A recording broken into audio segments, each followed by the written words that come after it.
Alors le neurofeedback, c'est une neurotechnologie de pointe qui permet d'entraîner son cerveau.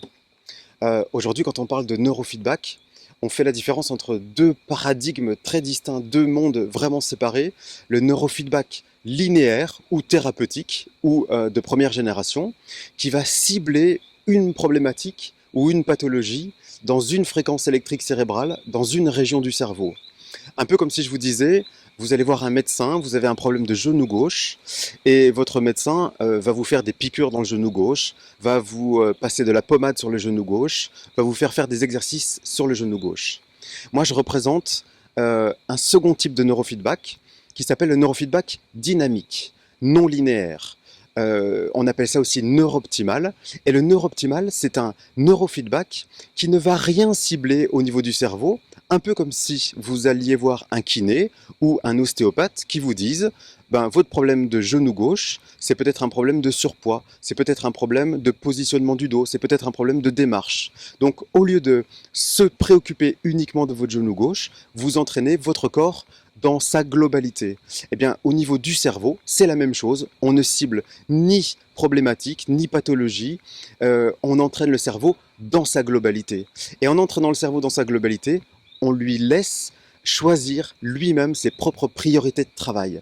C'est la différence entre le neurofeedback thérapeutique et neurooptimal, que je représente ici aujourd'hui en Guadeloupe, qui est vraiment un outil de bien-être.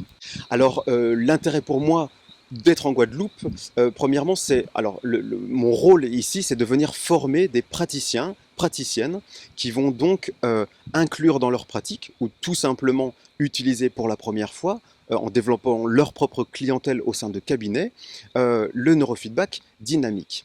Il faut savoir que j'ai répondu à l'association de l'INAG, dont la présidente est Marie-Chantal Jeanne Mozart, qui elle-même est une pionnière du neurofeedback en Guadeloupe, sachant que nous avons déjà sur le territoire 30 praticiens et praticiennes. Oui, c'est particulier dans le sens où c'est une technique qui quand même a une dizaine, à peine une quinzaine d'années, et que donc il a fallu faire un travail immense pour développer le neurofeedback en Guadeloupe, et ça a été pour le coup le rôle de Marie-Chantal Jeanne Mozart.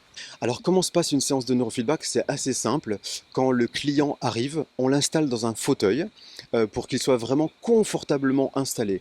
Et on va lui poser 5 capteurs, 2 capteurs sur le cuir chevelu et 3 pinces au niveau des oreilles. C'est ce qu'on appelle tout simplement un électroencéphalogramme. Suite à cet électroencéphalogramme, eh bien, l'information captée, c'est-à-dire l'activité électrique cérébrale, est envoyée dans un ordinateur. Dans cet ordinateur, le logiciel de l'ordinateur, qui s'appelle donc Neurooptimal, va analyser cette activité électrique cérébrale et détecter des oscillations, des micro-variabilités, des micro-instabilités, on peut dire, de l'activité électrique cérébrale. À partir de ce moment-là, le logiciel, en même temps qu'il va analyser ces micro-instabilités, va envoyer des micro-coupures de son dans la musique que le client est en train d'écouter. Ces micro-coupures de son, elles vont tout simplement avoir comme rôle le fait d'interrompre la naissance de ces variabilités naissantes et d'informer le système nerveux central de ces variabilités naissantes. Un peu comme si je vous disais, on est en train de mettre le cerveau en miroir face à lui-même.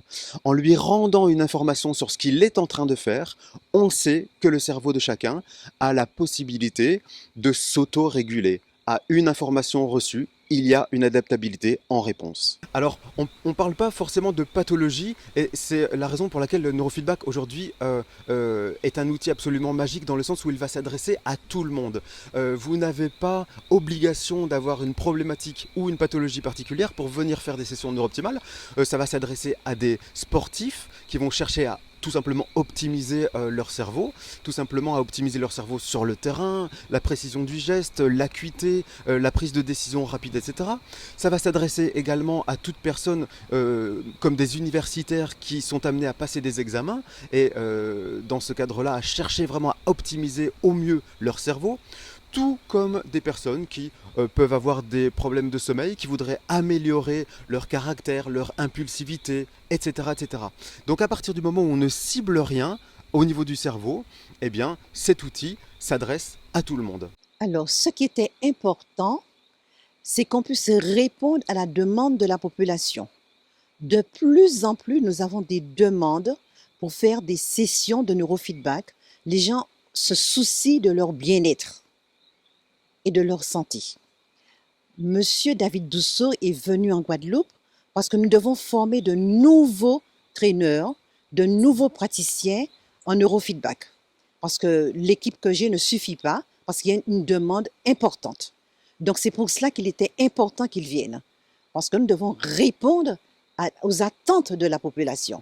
Alors ça a été 3 jours à la Vieille Tour, la formation de 7 thérapeutes. Nous avons fait venir 2 thérapeutes deux personnes de la Martinique qui vont être des futurs praticiens de neurofeedback. Et nous avons les autres de la Guadeloupe, répartis sur tout le territoire.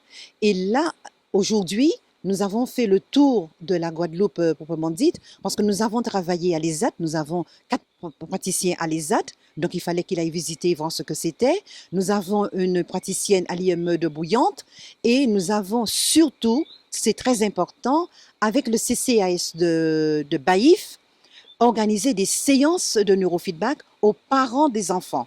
Ce que nous ferons en septembre pour les enfants, des séances de neurofeedback. L'opération qu'a fait le CCAS de Baïf est extraordinaire. Ce sont des enfants qui, en septembre, vont avoir des séances de neurofeedback pour leur permettre d'avoir un cerveau plus optimal. Ce sont des enfants qui iront vers la réussite. Meilleure concentration, meilleure mémorisation. Ils vont vers la réussite scolaire. Et le CCAS a été beaucoup plus loin. Là, en juillet, nous sommes occupés des parents.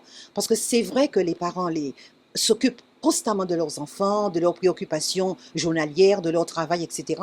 C'est pas toujours facile. Et ces séances de bien-être leur feront que du bien.